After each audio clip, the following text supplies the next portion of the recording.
future of gaming asset and NFT. My name is Edward. My speaking partner here is Bryce, Yes, my and name is Price. Yeah. we're going to talk about the future of gaming and NFT assets.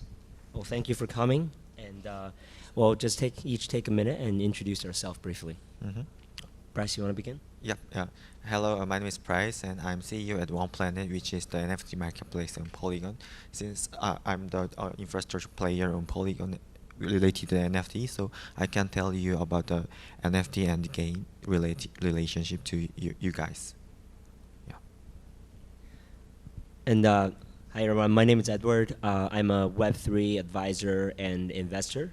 So I work with both Web3 businesses to help them with strategy, advice, and fundraising. And I work with Web3 VC funds to help them source deals and invest in excellent Web3 businesses. So, Bryce, while I was earlier when we were having conversations, we were talking about your background. So, do you want to begin with that question? I know that previously One Planet was working on the Terra Luna blockchain.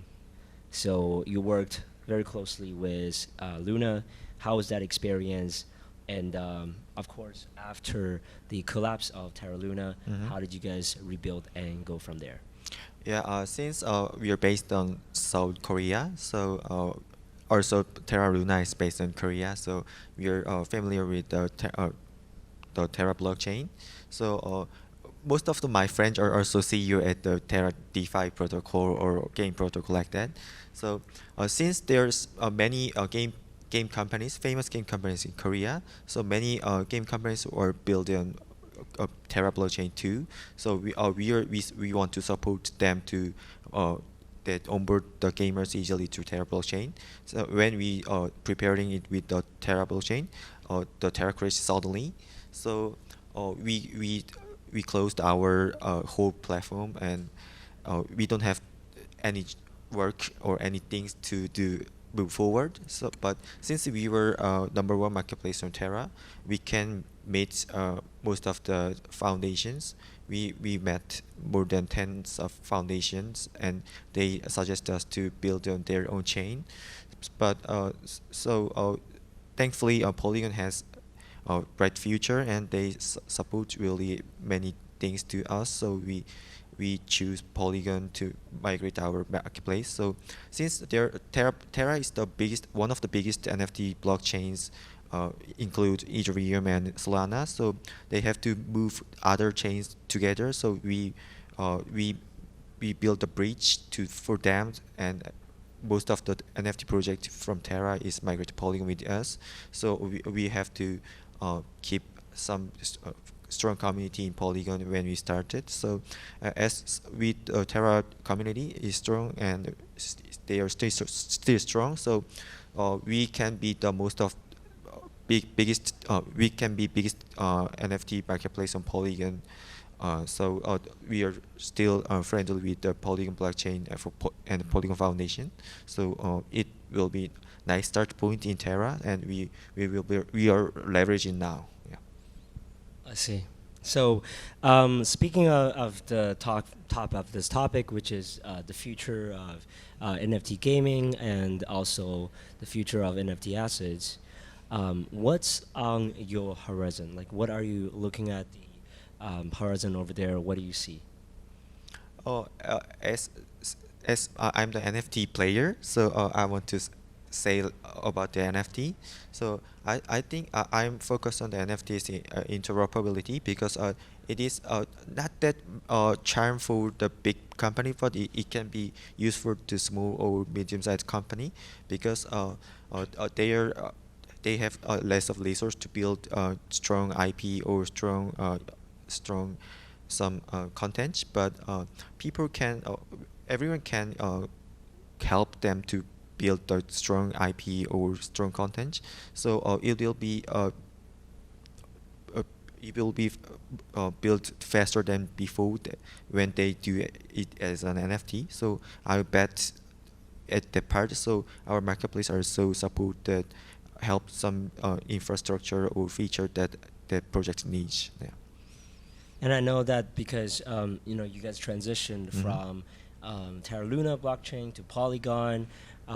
Were there, what are the things that you were able to successfully leverage over to your current platform, and also, what are some of the new things that you're trying out with your new platform, which you haven't tried before? Speaking of, the technology side or the future side, what are some of those things that you're doing right now?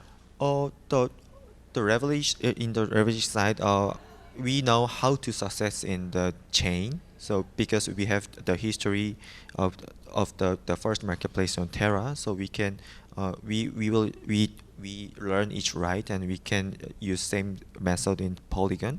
But the huge different thing is that Terra community was rich, but after they migrate to Polygon, they're not rich. So, and most of the Polygon community is from other blockchain like Terra, Cosmos, or Solana. So they are not there are no player to collect them yet. So some player need to collect them. So we will leverage that point. Yeah. I see. Yeah. So obviously with Daoquan and with Terra Luna, it was something that happened really sudden, right? Like looking at this situation, planning for the future, what are some of the contingency plans that you may have thought of that is going to prevent or perhaps catch something of this nature earlier, so it doesn't repeat itself again? What are your thoughts on those?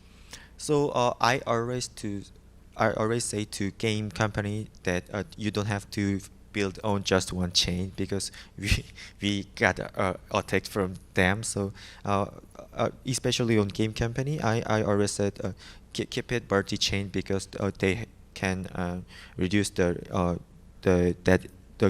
chain's crash event.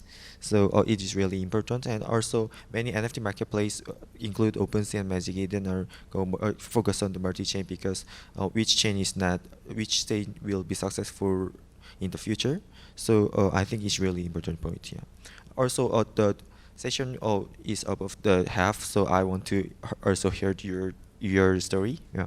For sure, yeah. So thanks for sharing that. I definitely agree that cross-chain and inter-chain operability, that is definitely something that it is taking prime of importance right now. So I think with regard to what I see about the future of NFT in the next couple of years, something that gets me really excited about is asset tokenization.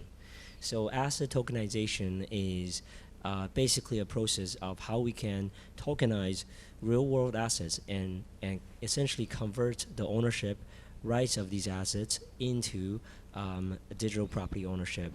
And asset tokenization has several important benefits, which really creates a lot of value for the existing ecosystem of whether you are a collector, whether you are an NFT user, or whether you're just and more interested in getting your own share of digital ownership. I think asset tokenization is something that you may want to look into. So first of all, about asset tokenization, like I said, it's essentially a method for you to tokenize both assets or any asset or an equity into token format using smart contract technology. And the benefits includes, for example, being able to give you a greater access to more pool of investors or holders or collectors of a specific asset. So here we're talking about fractionizing a specific NFT that's been tokenized after the asset tokenization process. Asset tokenization can also improve the liquidity of tokenizing of these illiquid assets. For example, we have a lot of assets that are traded very infrequently in the marketplace, and many of them have very high transaction costs. We all know that, for example, getting an asset through an auction house charges about 20 to 30% of auction house fees.